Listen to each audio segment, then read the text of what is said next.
Subscribe to our YouTube channel and don't forget to press the bell icon to get all the latest updates. नमस्कार। आज की press conference में आप सबका स्वागत। I welcome Shri Ravi Shankar Prasad ji, minister for law and justice, communications and MeitY, Shri Prakash Javadekar ji, minister of I&B, forest, environment and climate change, Shri Ajay Sahni, secretary MeitY, Shri Amit Khare ji, secretary I&B. तो आज की ब्रीफिंग के लिए I will request Shri Ravi Shankar Prasad ji to start the briefing please.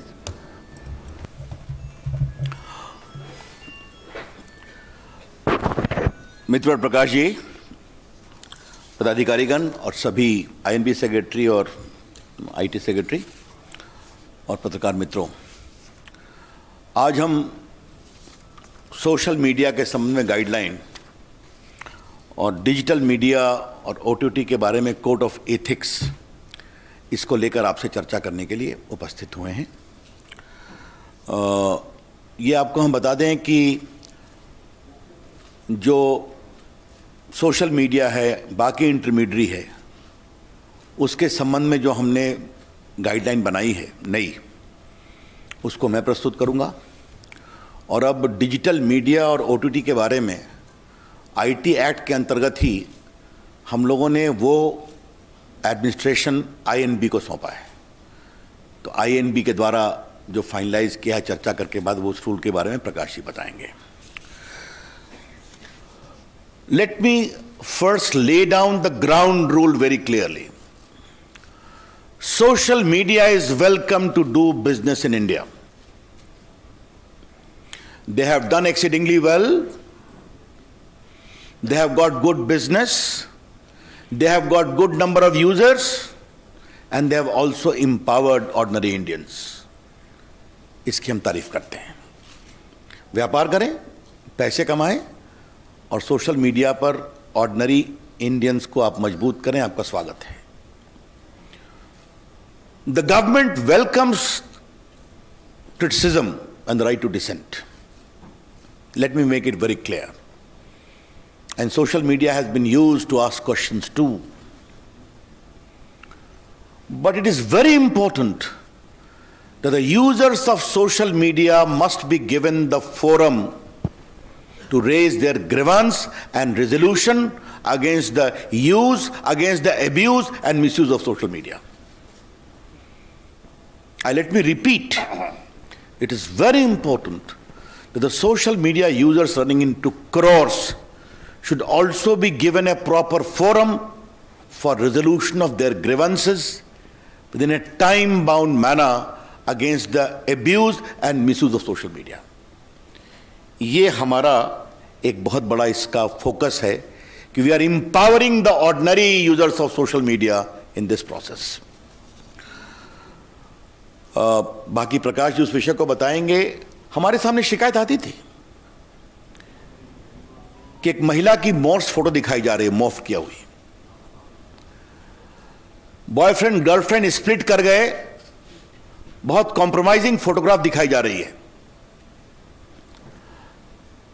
ऐसे ऐसे presentation आ रहे हैं social media में which cannot be called civilised from any point of view, impinging upon dignity, compromising the civilised norms of existence. ऐसी शिकायतें हमारे पास बहुत आई थी। और बाकी चर्चा हम करेंगे कि how of late some intermediate and social media platforms we are used to garner commercial and financial controversy inter se among corporate houses. हमारे सामने ये भी शिकायत आई थी कि सोशल मीडिया को आजकल क्रिमिनल, टेररिस्ट देश में chaos, mayhem, वायलेंस को प्रमोट करने के लिए also from across the border कार्रवाई कर रहे हैं। मैं आपको बताना चाहूंगा, the basic essence of this is what? I would say it a soft touch oversight mechanism, where we are insisting upon the platforms to develop the mechanism and have a robust redressal of grievances. और अब जब प्रकाश जी अपनी बात कहेंगे तो वहां भी एक सॉफ्ट टच मैकेनिज्म है where the platforms be the OTT और digital platforms are being emphasised to have a proper mechanism. ये हमारा फोकस है, ये समझना चाहिए। मैं I am wish to share some statistics to you. Bharat में व्हाट्सएप के यूजर्स हैं 53 crore, YouTube users are 44.8 crore, Facebook users are 41 crore, Instagram users are 21 crore and Twitter users are 1.75 crores. This is a good number. We are very happy about it. Indian users are using these platforms and they are also making good business case. Welcome. But what has happened, as I indicated in the very beginning, concerns are being raised over the years about rampant abuse of these social media platforms. ये आपके court के सामने बात आई है, parliament के सामने बात आई है, सिविल सोसाइटी ने बात उठाई है। और फेक न्यूज़ का तो ये हाल है कि आजकल मैं टीवी चैनल्स को देखता हूं कि वो भी एक फैक्ट चेक मशीन रखते हैं। जब प्रकाश जी ने यहाँ फैक्ट चेक शुरू किया तो हमने कहा नई बात है, but now I see many channels are having a fact check machine. Therefore this only confirms the rampant spread of fake news. और बाकी financial fraud, incitement to violence, ये सब चीज़ें चल रही थी। तो ये हमने देखा कि जो इंडिया में सोशल मीडिया का एवोल्यूशन हुआ है, many became as an intermediary, then became the social media, some became publishers overnight. ये भी अपने आप में एक डेवलपमेंट हुआ है, ये आपको हम बताना चाहते हैं। आज का हमारा rational and justification for new guidelines क्या है, मैं 4-5 पॉइंट आपके सामने रखना चाहता हूं और ये बहुत इंपॉर्टेंट है। आपको एक व्यापक प्रेस रिलीज मिलेगा। Supreme court around 11 December 2018 in the Pranjala case asked us to frame necessary guidelines to eliminate child pornography, rape, gang rape images, videos and sites in content hosting platform and other applications. Supreme court ने फिर 24 September 2019 को मेरी ministry को direct किया कि please have a new guideline completed at the earliest. Our secretary mister Ajay Sawhney had filed an affidavit in the court कि will be doing by this year beginning itself. Rajya Sabha में 26/7/2018 को कॉलिंग अटेंशन मोशन हुआ था fake news पर, एबी तो social media पर, and all the members of parliament urged me to take action and there is my assurance on the floor of the house कि we will improve the entire guideline. और राज्यसभा की एक ad hoc committee की report है on 3 February 2020 जहां पर pornography on social media, effect on children, hate content on social media, इसको लेकर चिंता प्रकट की गई थी। Therefore, court orders, parliamentary proceedings, I only mention of Supreme Court, there are many orders of the High Courts as well to take action in this. हमारी ministry ने व्यापक कंसल्टेशन किया। We prepared a draft on 24 December 2018 where we received 171 comments. We put those comments in public domain and we had 80 counter comments too. Therefore, widespread consultations was done, and also in the case of INB, which will be explained by them. अब हम इसके salient features को आपके सामने रखना चाह देते हैं। बाकी तो रूल्स आपके सामने आएगा, प्रेस स्टेटमेंट भी है। पहला है कि 2 कैटेगरी की है, एक है intermediary which can be a social media intermediary, और दूसरा है significant social media intermediary. Significant social media intermediary पर एडिशनल ऑब्लिगेशन है। There are additional obligations on a significant social media intermediary. We shall notify the users number for a significant social media intermediary very soon. Who will be those? पहला है कि आपको एक grievance redressal mechanism रखना पड़ेगा, and इस grievance officer का नाम भी आपको रखना पड़ेगा, who shall register the grievance within 24 hours and disposal in 15 days. That is very clear. Second, if there are complaints against the dignity of users, particularly women, that expose their private parts of individuals, or nudity, or in sexual act, impersonation, etc., you will be required to remove that within 24 hours after a complaint is made. This particular provision is designed to respect the dignity of the women of India and anyone else. It's very clear. उसके बाद मैंने बता दिया आपको कि दो प्रकार के सोशल मीडिया होंगे. तो जो सिग्निफिकेंट सोशल मीडिया होगा उनको तीन काम करना पड़ेगा. पहला, you will have to have a chief compliance officer resident in India, responsible for ensuring compliance of the acts and the rules. Second, a nodal contact person resident in India for having 24/7 coordination with the law enforcement agencies. तो पहला हो गया chief compliance officer, दूसरा हो गया nodal contact person, तीसरा है appoint a resident grievance officer who shall perform the grievance redressal mechanism as I indicated.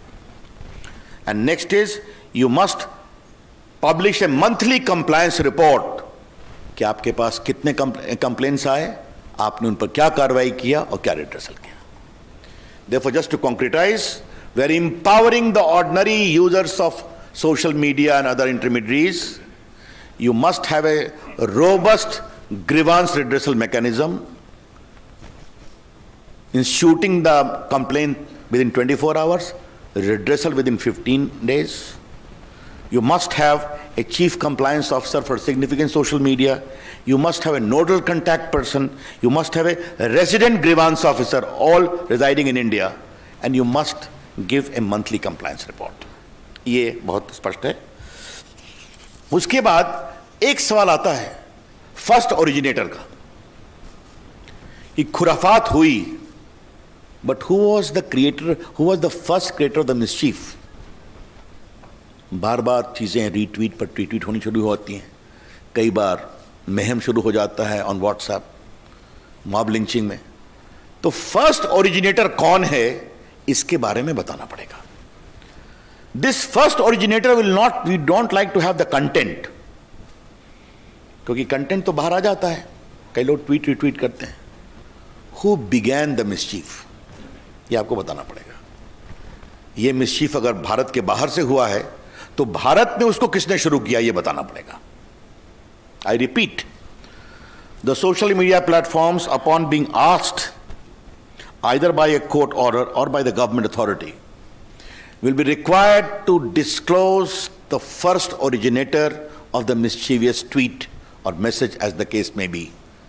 And this should be only in relation to sovereignty and integrity of India, number one. Number two, security of the state, public order, relations with foreign states, or rape, sexually explicit material, etc., etc. तो आपको ये बताना पड़ेगा कि खुराफात पहले किसने शुरू की, उसको आपको जानकारी देनी पड़ेगी. यस. और ये सब उसी अपराध के बारे में होगा जहां 5 साल से अधिक की सजा है. I explain to you. बाकी उनका एक फिजिकल देश में एड्रेस होगा. इसमें हम एक और प्रावधान कर रहे हैं कि आपको एक वॉलंटरी वेरिफिकेशन ऑफ अकाउंट्स का इंतजाम करना पड़ेगा. Social media, not the government. The social media platform must have a provision for voluntary verification mechanism of the users. क्योंकि आप मोबाइल से करते हैं, बाकी से करते हैं, आपको बताना पड़ेगा. और एक अंतिम बात है कि 2 बातें कहूंगा कि अगर कोई अनलॉफुल इंफॉर्मेशन आपके प्लेटफॉर्म पर है, again if there is a court order or appropriate government or disable access to the content of any social media user, you are required to give him reasons and also hear him. ये हमने एक provision रखा है. मित्रों, ये जो significant social media के लिए जो हमने कानून बनाया है वो 3 महीने में हम लागू करेंगे ताकि वो अपनी मैकेनिज्म को इंप्रूव कर लें. We'll be giving a window for 3 months for significant social media, and the rest will come into effect from the day the rules are notified. That's all from my side. Over to Prakash. Ravi ji बहुत धन्यवाद। जैसे आपको पता है कि नई technology का एक अच्छा फल है कि डिजिटल मीडिया न्यूज़ पोर्ट्स भी बन गए, न्यूज़ पोर्टल्स बन गए। वैसे ही ओटीटी प्लेटफॉर्म आ गया, लेकिन एक फर्क रहा कि जो आप लोग बैठे हैं प्रिंटिंग प्रेस से जो आते हैं, उनको प्रेस काउंसिल का कोड फॉलो करना पड़ता है। लेकिन ऐसा डिजिटल मीडिया पोर्टल को कोई बंधन नहीं है। यहां टीवी के लोग हैं, उनको केबल नेटवर्क एक्ट में जो प्रोग्राम कोड है वो उनको फॉलो करना पड़ता है, लेकिन ओटीटी प्लेटफॉर्म्स को ऐसा कोई नियम नहीं है। और इसलिए सरकार ने यह समझा कि एक लेवल प्लेइंग फील्ड होना चाहिए। All media platforms must have the same justice system. और इसलिए डिजिटल हो, प्रिंटिंग हो, टीवी हो, ओटीटी हो, कुछ नियमों का पालन करना पड़ेगा, कुछ प्रोसेस सेट करना पड़ेगा। और लोगों की मांग भी बहुत थी। लोगों की मांग, रोज सैकड़ों पत्र मंत्रालय में आते हैं। इस बार इस सेशन में ओटीटी प्लेटफॉर्म पर 50 प्रश्न पूछे गए, दोनों सदन में मिलकर 50 क्वेश्चंस। देश भर में इस विषय की कितनी चर्चा है, इसका ये उदाहरण है।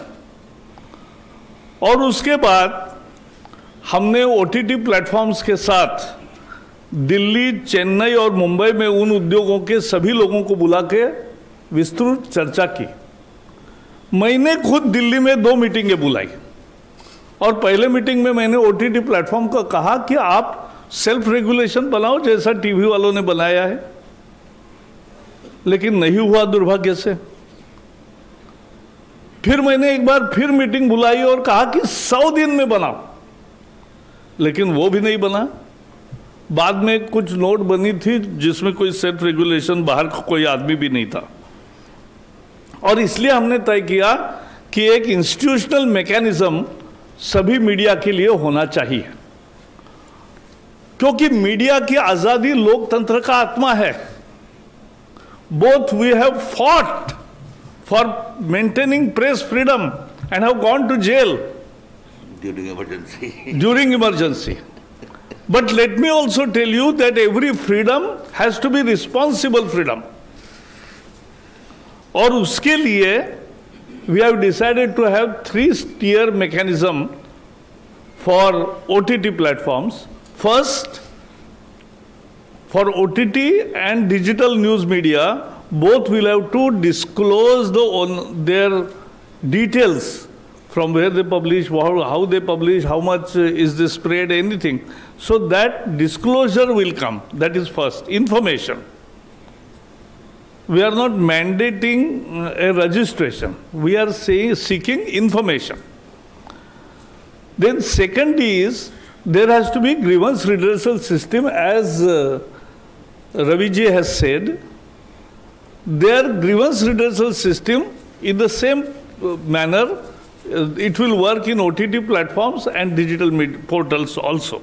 They will have to have their own portal for grievance redressal. Then second tier will be self-regulation.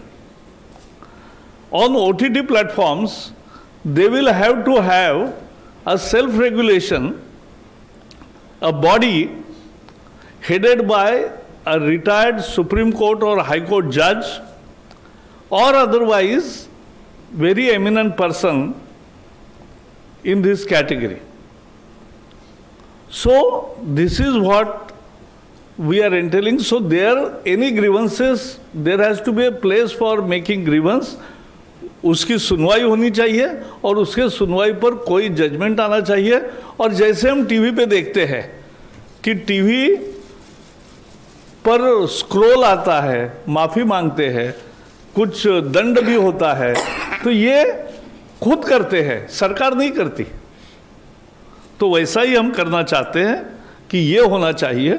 और तीसरा, एक सरकार है तो सार्वभौम सरकार होती है, सॉवरिन सरकार होती है, तो एक ओवरसाइट मैकेनिज्म भी होगी जहाँ एकदम तुरंत फैसले भी करने पड़ते हैं, कोई बहुत बड़ा पेंच तैयार हुआ तो ये ओवरसाइट मैकेनिज्म रहेगा।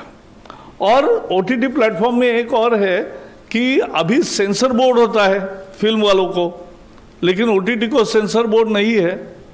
तो हमने कहा है self classification of age related issues to be solved, and उसका एक प्रोसेस हो कि 13 से ऊपर 13+, 16+ and A category, there has to be a mechanism of parental lock and ensuring compliance that children don't see that. But बाकी you सिनेमे जो है वैसे वहाँ भी यू क्लासिफिकेशन सेल्फ क्लासिफिकेशन है, लेकिन उसके लिए भी जो कोड सेंसर बोर्ड का है, जो एक एथिक्स कोड है, वो सबको कॉमन रहेगा। और इसलिए वो रहेगा। लास्ट में मैं इतना ही कहूँगा कि जो डिजिटल मीडिया पोर्टल्स है उनको भी अफवाह फैलाने का, झूठ फैलाने का यह अधिकार नहीं है, किसी को भी नहीं है। As I said, media freedom is absolute but with responsible, reasonable restrictions, and that is the self restrictions of responsible, that is called responsible freedom. and उस फ्रीडम के दायरे में ये दोनों, और ये कानून एक ही है, IT का जो MIT का कानून है, उसी के अंदर जो बिजनेस रूल बदले मोदी जी ने, और ये जो कंटेंट वाला मुद्दा है खासकर मीडिया का और OTT और डिजिटल मीडिया, इसका INB एडमिनिस्टर करेगी। बाकी जो इंटरमीडिएट प्लेटफॉर्म्स है उस पर का संज्ञान IT मिनिस्ट्री पहले जैसे कर रही है वैसे ही करेगी। बस मुझे भी इतना ही कहना है। धन्यवाद सर। एक minute, before we take your questions friends, सिर्फ 2 बातें मुझे ऐड करनी है। जो प्रकाश जी ने कहा, सुप्रीम कोर्ट का फैसला है कि Internet is not a fundamental right by itself, but the fundamental right of freedom of speech and expression under 19(1) can use Internet to exercise that right. So if it is a fundamental right under 19(1), it is subject to 19(2) of the Constitution, which is reasonable restrictions can be imposed in pursuit of safety, security, sovereignty of India, public order etcetera etcetera. एक बात मैं ये कहना चाहूँगा। और दूसरी बात हम कहेंगे, सभी सोशल मीडिया का स्वागत है, लेकिन बड़े आदर से कहूँगा, there should not be double standards. If an attack is there on Capitol Hill in Congress, then social media support the police action, but there is an aggressive attack on Lal Qila, the symbol of India's freedom, there our prime minister's hoist the national flag, you have double standard. This is plainly unacceptable. धन्यवाद sir. Friends, जैसे आपको बताया कि detailed press release जो है PIB की तरफ से जारी होगी। However we will take some questions. First I take 39। Prakash ji, Ravi ji, ये सवाल इस चीज़ से जुड़ा हुआ है, आपके ही विषय से जुड़ा हुआ है। हाल ही में ऑस्ट्रेलिया में न्यूज़ मीडिया बार्गेन कोड लागू किया है और दुनिया के कई देशों में भी इस तरीके की प्रक्रिया शुरू हो रही है। तो क्या भारत में भी इस तरीके की चीज़ पर विचार हो रहा है कि जो सोशल मीडिया इंटरमीडियरीज हैं या जो प्लेटफॉर्म्स हैं, वो कंटेंट क्रिएटर और कंटेंट एग्रीगेटर के बीच में एक बैलेंस बना रहे? ऐसा है, जो ऑस्ट्रेलिया का मुद्दा है वो इससे अलग है थोड़ा। वो मीडिया की न्यूज़ जो छापते हैं उनको कुछ पेमेंट मिले न मिले, ये भी एक मुद्दा है।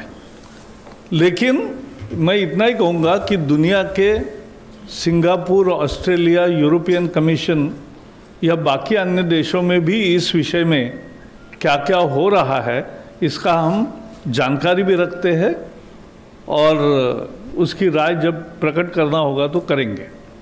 53. सर, मैं मुकेश कौशिक हूँ, दैनिक भास्कर से। मेरा सवाल रविशंकर जी से है। आप रविशंकर जी पर्सनली भी बहुत इस बात के वोटरी रहे हैं कि सोशल मीडिया पर जो अकाउंट खुलें वो फेक ना खुलें, नामी ना हों, और इसलिए उनकी कोई ऑर्गेनिक लिंक होनी चाहिए। हम इस दिशा में क्या कर रहे हैं कि वो अगर कोई अकाउंट खोले तो वो अपने मोबाइल नंबर उस पर डिस्क्लोज करे, एक OTP आए, उसके बाद ही कोई अकाउंट खुल पाए। इससे हम लोग एक वेरिफिकेशन हो जाएगा उसका। देखिए, जैसा मैंने आरंभ में बताया था, इस नए गाइडलाइन का पर्पस क्या है? सोशल मीडिया खुद ये काम करें और उनके यूजर से करवाएं। हम सरकार का हस्तक्षेप कम से कम चाहते हैं, इसीलिए एक voluntary mechanism social media platform create करें और उनके रजिस्ट्रेशन कराएं। उनका मोबाइल तो उनके पास ही है, सिम कार्ड है, आधार कार्ड है, क्या करना है उनको तय करना है। लेकिन हम जरूर चाहते हैं, अपेक्षा होगी कि ये वेरिफिकेशन ज़रूरी है, वरना वो भारत से ट्वीट हो रहा है, रिट्वीट हो रहा है, विदेश से हो रहा है, पाकिस्तान से हो रहा है, कहीं ना कहीं तो इसके बारे में एक मैकेनिज्म होना चाहिए। 13. सर, मेरा सवाल एक प्रसाद सर से और एक जावड़ेकर सर से, दोनों से है। सर, सोशल मीडिया कंपनीज कहती हैं कि ओरिजिनेटर आइडेंटिफाई करने के लिए उन्हें end to end encryption break करना पड़ेगा, तो उसके ऊपर आपका क्या कहना है? वो कह रहे हैं कि प्रिवेसी जो है वो लोगों की वायलेट होगी। एंड जावड़ेकर सर से क्वेश्चन बेसिकली ये है कि सर, जो ऑनलाइन न्यूज़ मीडिया कंपनीज हैं उनका मानना है कि, और आपके एक्ट के हिसाब से, रूल्स के हिसाब से ऐसा लग रहा है कि वो 69A के अंडर आएंगे, IT एक्ट के, तो उसके अंडर लाने का उसको क्यों परव्यू किया गया है? ब्लॉकिंग एक्सेस क्यों दिया जा रहा है सर? पिछले कुछ दिनों में इस रेगुलेशन के बारे में अलग अलग खबरें आई है। जब आप रूल्स देखोगे और प्रेस रिलीज देखोगे तो बहुत सारे गलत निकलेंगे। As far as your question is concerned, let me make it very clear. When you are talking about first originator, we are not asking them to disclose the content. Simple question, ये खुराफात किसने शुरू की? Who began this mischief? Tell us that. That's all. And it will be only in relation to issues where punishment is for more than 5 years, including security, sovereignty, integrity of India, rape, etc., all these things. Therefore, there is a proper safeguard. 33. लेकिन वही सवाल था रवि जी और प्रकाश जी दोनों से कि अगर आपने रेगुलेशन बनाया है, उसका 1 बार 2 बार 3 बार अगर रेगुलर वायलेशन होता है तो उसको सुधारने के लिए या फिर दंड का अलग अलग दोनों फील्ड में क्या प्रावधान होंगे, स्पेसिफिक दोनों फील्ड के लिए? देखिए, मैं आपको बता देना चाहता हूं, आज के दिन भारत में फिर रिपीट करूंगा, सोशल मीडिया, इंटरमीडियरी, इन सबों का देश में स्वागत है। भारत के लोकतंत्र में आपने देश के लोकतंत्र को मजबूत किया है, आम आदमी को आवाज़ दी है, तो कृपया करके जिम्मेवारी के साथ उसका अनुसरण करें, ये मेरी विनम्र प्रार्थना है। और अगर इतने क्लियर गाइडलाइन, जहां दायित्व उनका है, अगर उसका वो अनुपालन नहीं करेंगे तो जो भी कानून में प्रावधान है IT एक्ट में बाकी है वो देखा जाएगा। I want to repeat in very right earnest that we appreciate the proliferation of social media in India and also its use by ordinary Indians. We want them to be more responsible, more accountable for the laws and Constitution of India and give voice to their users. I hope they will appreciate. If they don't, then whatever the provisions are there in the law will take its course. 82. नहीं, उनका एक प्रश्न OTT पे क्या होगा self regulation में? तो जैसे आज टीवी का सेल्फ रेगुलेशन है और किसी की भी शिकायत है तो सुनवाई होती है, जज करते हैं और जजमेंट भी देते हैं कि जिसमें सजा यानी फाइन भी होता है, स्क्रॉल भी चलाना पड़ता है या अन्य भी प्रकार है। तो ऐसे ही मैकेनिज्म उसी तरीके से ये OTT प्लेटफॉर्म्स को तैयार करना पड़ेगा। Sir, So this is Aditi from Times Now. I have a question for Mr. Ravi Shankar Prasad. Sir, we're given to understand that even the news pages and the news handles are going to be included in the new guidelines. So my question was, how exactly is the news content also going to be regulated, and what are the details of the special guidelines for the news publishers? I think Prakash, you have asked this question to the wrong person, but let me tell you, Prakash ji has already said very specifically, we are only removing the double standards. What is being followed in the print, you follow here as well. That's all. Print media को press council का code follow करना पड़ता है, वही code है, और उनके संबंध में किसी को शिकायत करनी है तो प्रेस काउंसिल के सामने शिकायत कर सकते हैं, उसकी सुनवाई होती है, दोनों पक्ष सुने जाते हैं, और फिर प्रेस काउंसिल भी दंड करता है न्यूज़पेपर्स को, तो वही तरीका रहेगा। 20 सर, ये आइडेंटिफाई करने की प्रोसेस क्या होगी? कौन सा डिसीजन मेकिंग अथॉरिटी कौन होगा? कि आईटी का सेक्रेटरीज का पैनल होगा जो इसको आइडेंटिफाई करेगा कंटेंट को, या फिर कंप्लेंट किसी की भी हो सकती है, मेरी भी हो सकती है, या यहाँ बैठे किसी की भी हो सकती है? पहली बात बता दूं कि जो वेरिफिकेशन आपने बताया, तो सोशल मीडिया आराम से सिम कार्ड से, मोबाइल नंबर से वेरीफाई कर सकते हैं, उसमें तो कोई दिक्कत नहीं है। मैंने बताया कि चाहे वो प्रकाश जी का विभाग हो या मेरा विभाग हो, पहला ग्रीवांस रिड्रेसल आपको करना है, मैकेनिज्म बनाना है, और सोशल मीडिया को 2-3 काम और करना है जो सिग्निफिकेंट है। अब आप नहीं करतेंगे तो बाकी तो आईटी एक्ट में तो प्रावधान ही है ना, उसकी चिंता की जाएगी। आप तो जानते हैं आईटी एक्ट, तो सेक्रेटरीज का पैनल जो है वो डिसाइड करेगा किसी का, जो आईटी एक्ट में प्रोविजन है उसके अनुसार आज हम रूल्स गाइडलाइंस लेकर के आए हैं। आईटी एक्ट की तो प्रावधान नहीं है ना। 37 लोगों को सवाल पूछते नहीं दीजिए इस पर। हाँ, कोई बात। Sir, I'm just adding to the question on the news websites that are being included. What I want to understand, since for the first time this has been done, sir, there hasn't really been any consultation with the stakeholders. All of us have now been included in the IT Act. Do you intend to get us on board, have a conversation on this? What is the government planning to do? पहले तो आपने अच्छा सवाल पूछा, क्योंकि हमें पता ही नहीं है कि डिजिटल न्यूज़ पोर्टल्स कितने हैं, इसीलिए तो हमने कहा है कि उसका डिस्क्लोजर ऑफ इंफॉर्मेशन यह आपको करना है, तो हमें पता चलेगा इतने हैं। कंसल्टेशन करें किससे, ये भी तो मुद्दा है ना। तो सारी जानकारी आएगी, तो हमारे दरवाजे सबके लिए हमेशा खुले हैं। कोई भी आपके सुझाव है तो जरूर आपका स्वागत है। 72 जेल किसको होगी, यूजर को कि और प्लेटफॉर्म? जी ऑफेंडर, लॉ ऑफेंडर। चलिए आगे let's go. Who is next? 17 quick fast. Sir, मैं नवनीत मिश्रा हूँ, न्यूज एजेंसी आईएनएस से। एक रेवेन्यू शेयरिंग को लेकर के बार बार सवाल खड़े होते हैं। फेसबुक और ट्विटर करीब 11,000 करोड़ सालाना का इनकी कमाई होती है भारत में, तो इसको लेकर के सरकार की क्या नीति है? क्योंकि ये कहा जाता है कि वो अपनी कमाई सही से वो शेयर नहीं करते। देखिए, आज का विषय social lines OTT digital platform guideline के बारे में है, तो अगर आप इसी पर सवाल केंद्रित करेंगे तो कृपा होगी। बाकी कौन अपना रेवेन्यू कितना शेयर करे, कैसे करे, इसको लेकर दुनिया में बहुत बहस चल रही है, कई जगह उस पर गाइडलाइन बने हैं, वो एक बड़े डिबेट का विषय है। 129 Sir, I'm Surabhi from the Economic Times. Just want to understand, sir, that will there be another round of consultation on all these guidelines? Because you've not notified it, so how long will it take to notify these guidelines? And like my colleague asked, that none of the news publications have been given an opportunity to actually, comment or consult on these guidelines. So will there be a formal process of consultation which will be done to call all the news publications and get their comments on this code? Your question is to whom? Prakash sir, and also to you sir, in terms of when we will notify the final guidelines. मैंने जैसे बताया, OTT platforms 40 entities known है, उनके साथ 3 बार consultation Delhi, Chennai, Mumbai में हुआ। 2 बार मैंने दिल्ली में सबको बुलाकर मीटिंग की। जो आज मैं गाइडलाइन ले आया हूँ उसका ही उन्हीं को करे खुद, यह हमने आग्रह किया। दुर्भाग्य से 6 महीने में नहीं हुआ और इसलिए अब गाइडलाइन आई है। और कंसल्टेशन कहोगे तो जैसे रवि जी ने कहा, उनका तो गाइडलाइंस वेबसाइट पर रखे ही थे ओपन, और उस पर 177 कमेंट्स भी आए और कोई काउंटर कमेंट भी आए।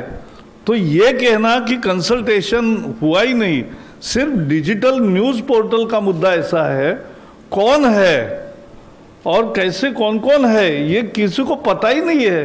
अब जब डिस्क्लोजर होगा और वो जानकारी सब आएगी, तब आपके हमारे दरवाजे आपके लिए खुले हैं। 154. Just a minute. I would like to add one thing to what Prakash ji said very significantly. When we sit in the government, we have to take into account the concerns of all the stakeholders. That is what Narendra Modi's accountable government is about. Should we keep quiet when a mother starts complaining to us that my daughter is being exposed like this? Should we keep quiet when a small business entrepreneur is sought to be swamped by big business houses based upon falsehood? My department is full of these complaints. So is Prakashji's. Therefore, we have said, no, we will have this mechanism, but you will have to enforce it. We will have a soft touch. That is what this is about. Wait कर लीजिए ना, जैसे होगा आपको मालूम हो जाएगा, जल्दी ही करेंगे। Yes, so my name is Swati Mathur. I'm from the Times of India. My question is to Mr. Prakash Javadekar. Sir, I'm here. Over here. Yeah. Sir, you referred to the Film Censor Board and you also talked about age-related classification for OTT content. Now, what I want to understand is that you've said that there should be parental locks. Isn't it incumbent on the consumers watching that content to, impose whatever? Here you seem to be, penalizing the OTT digital platforms for not providing, मैंने जो कहा फिर से कहता हूँ, फिल्मों के लिए सेंसर बोर्ड है, टीवी के लिए प्रोग्राम कोड है, ओटीटी के लिए कुछ भी नहीं है।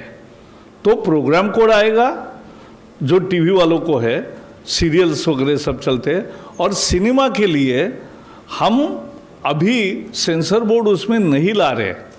हम उन पर विश्वास रख के आप क्लासिफाई करो कि 13, 16 प्लस एंड ए फिल्म्स कौन से, और घर में भी देखा जाता है तो घर में बच्चे ये नहीं देखेंगे, इसकी एक सुचारू व्यवस्था वो प्लेटफॉर्म की भी जिम्मेवारी है और घर वालों की भी है। Number 10. So how would you categorize, what would be the criteria for significant social media intermediaries?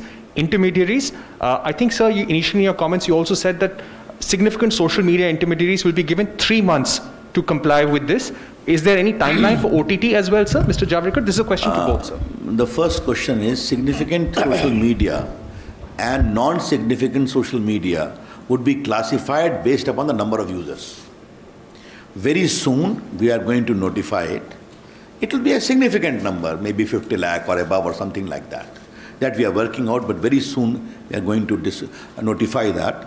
And once significant social media reach is notified, they will be given a 3 months time because they have to have additional obligation. Chief Compliance Officer, Nodal Officer, Grievance Redressal Officers. For others, it will kick in immediately. 47.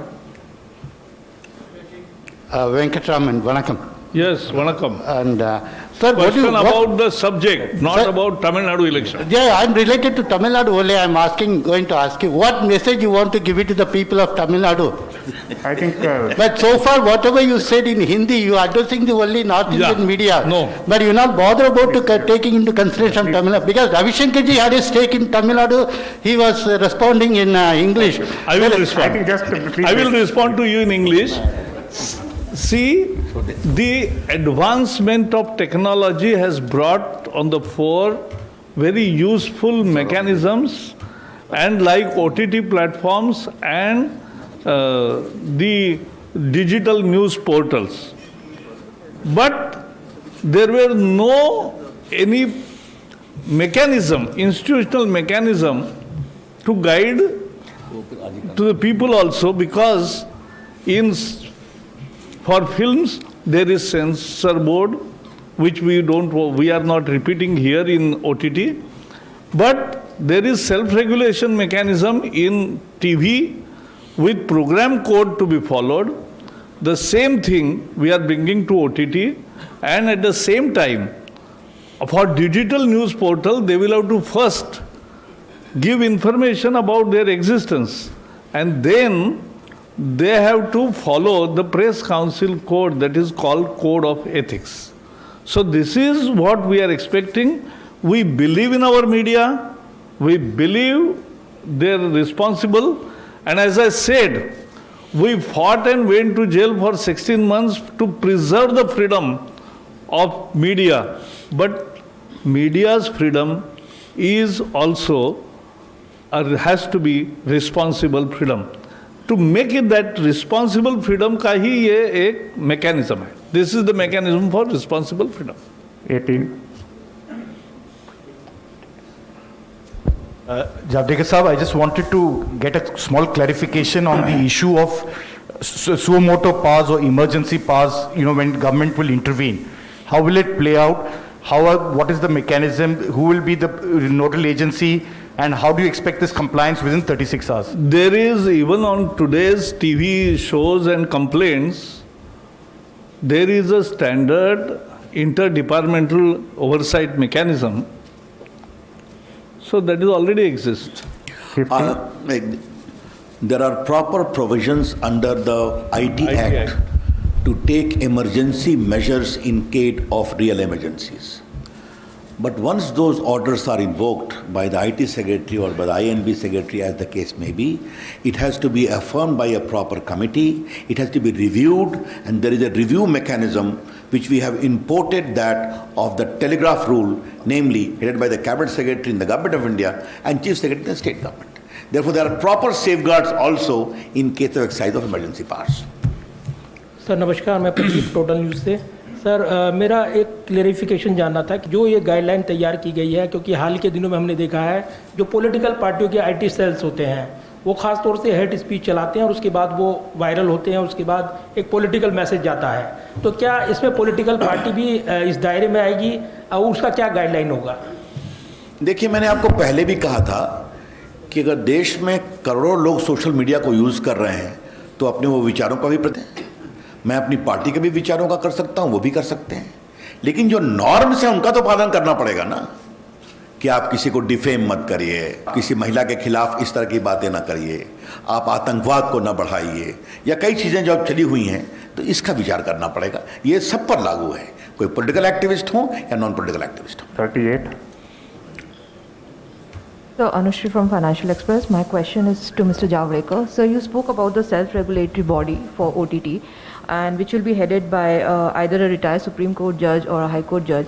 So, how many members would this body have, and will it also have representatives from OTT platforms? Because in the previous consultations, the representation was not equal, and it was one of the reasons why the ministry had to, step into for formulation of these guidelines. Also, under what circumstances the ministry will step in case the mechanism or the body fails to, handle a grievance? We have not taken any additional power in these guidelines. The oversight mechanism, as explained by Ravi Shankar ji, exists, and it will exist. Prakash to take this. I want to make very clear to my learned journalist friends that we have not framed any new law or any additional law. Under the existing IT Act mechanism itself, in exercise of Section 87 rule-making power, we have framed these rules and the Code of Ethics. They should be clearly understood. 40. Hi sir, this is Ashish from the Indian Express. I wanted to ask a question that in the case of messages which go viral and finding the originator, it has often been seen that a VPN or a proxy network is used by the perpetrators. So who would be held liable in such a case? The social media intermediary or VPN? Well, Ashish ji, these are academic questions. As I said in the very beginning, as Prakash ji said, we are trusting the platforms to be accountable in terms of these regulations. We are trusting self-regulations. And once they will go through all the norms, which will be very much put on the platform, they need to improve their mechanism, whether it is grievance redressal or verification or classification of the curated content. तो हम तो उनको trust कर रहे हैं. इस बात को प्लीज सारे मित्र समझें कि the focus of this guideline, whether in the case of social media or in case of creative content, is on self-regulation.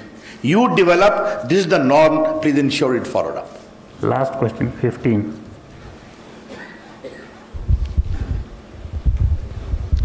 Sir, you spoke about press council norms for websites, sir. Sir, there has been a long demand to increase the ambit of the press council. As a follow-up, is there a plan to do so? Secondly, sir, I also wanted to ask that internet is a global entity. You may set the norms for Indian websites. Have you thought of kind of the same kind of norms could be floated by websites based abroad? So is there any thinking on that? See, it's a different topic whether the Press Council Act will be expanded or given teeth. It's a continuous discussion. Let's see what happens. जहाँ तक आपका सवाल है, I do acknowledge internet is a fine creation of human mind. But if internet is a global phenomena, it must have linkage to the local ideas, local culture, local customs, and most important, local laws, our constitution and laws of India. अब ऐसा तो नहीं चलेगा ना कि आप America में बैठ के आपकी चीज़ यहाँ दिखाएंगे और यहाँ के ग्रीवांस का रिड्रेसल नहीं होगा, यहाँ के एब्यूज़ चलता रहेगा, मिसयूज़ चलता रहेगा, ये हमारी अपेक्षा होगी.